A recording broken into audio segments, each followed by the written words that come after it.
si Edna. Ako yung nag-positive sa pulmonary tuberculosis or TB. Nandito yung aking first x-ray na positive ako. Tapos, second opinion, positive pa rin.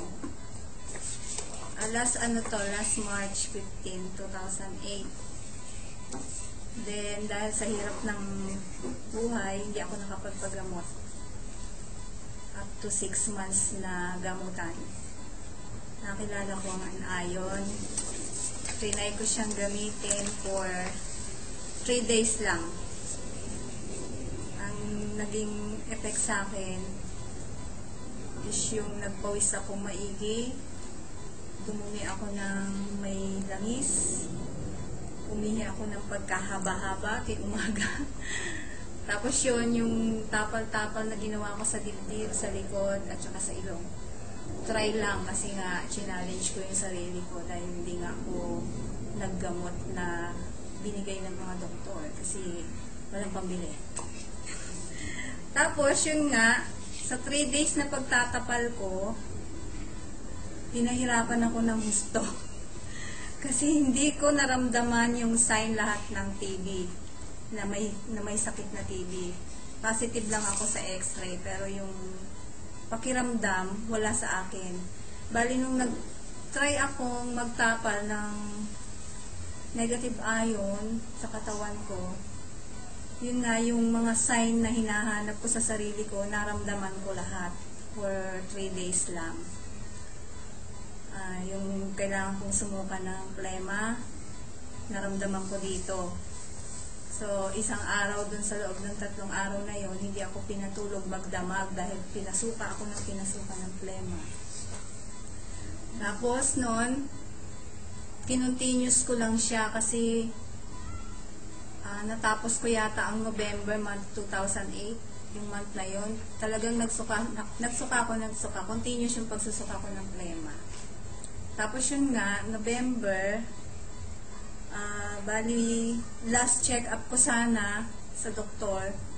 Bumalik ako sa doktor ko dahil nga yung naramdaman ko nung gumamit ako ng iron. Natakot ako kasi nahirapan talaga akong humina dahil sa pagsusuka. Tapos yun, sinipon ako. Wala naman akong sipon. Tapos ang sipon sa akin, hindi tubig, kundi yung parang rugby pagka lumabas sa ilong. Para siyang rugby. Tapos yung plema na hinahanap ko sa sarili ko, nilabas ko nga siya, natakot ako lang kaya bumalik ako sa doktor ko. Kaya sabi ko, bakit ganun yung naging ramdam ko? Sabi, ganun lang daw talaga, epekto daw ng gamot na binigay niya. Pero hindi ako minom ng gamot. Kasi dito ko nga yung naramdaman, saan ayon. Tapos yun nga, after 1 week lang na galing ako sa kanya dahil pina-check up ko yung paghihingal-hingal ko tsaka yung pagsusuka. Wala naman siyang niresetang iba.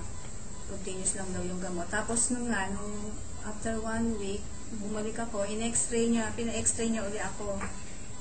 Ito na yung yung last x-ray ko pagkatapos nung first and second kong x-ray nung na-detect na may TB ako. Ito na siya. Bali, nag-clear ako. Clear po siya. 4 days lang kung tutusin nung ako'y gumamit ng iron. Nagsuka ng plema. Continuous ko lang yung pagsusuka kasi wala talagang gamot na binigay. Ito siya. Ito, yung binigay ng doktor na stable na yung sakit ko. So, hindi ko naman sinabi na paano ako naging stable, di ako uminom ng gamot. Dahil lang sana ayon kasi baka hindi paniwalaan ng doktor. Talagang hindi po ako nag-inom ng gamot. Ito lang, ginawa ko sa sarili ko. Yung ayon, tinapal ko lang. Tapos yung pagsusuka ng plema na gusto kong nalanas ko. Nilabas ko siya for 1 month mahigit na suka ng suka. Tapos ito nga, nung nagpa-x-ray ulit ako, nag-clear ako. Inanuhan ako ng doktor na okay na ako. Bali, ang ginagawa ko ngayon, continuous ko lang siya sa tubig at saka sa pag-use ng panty liner at saka napkin kapag meron.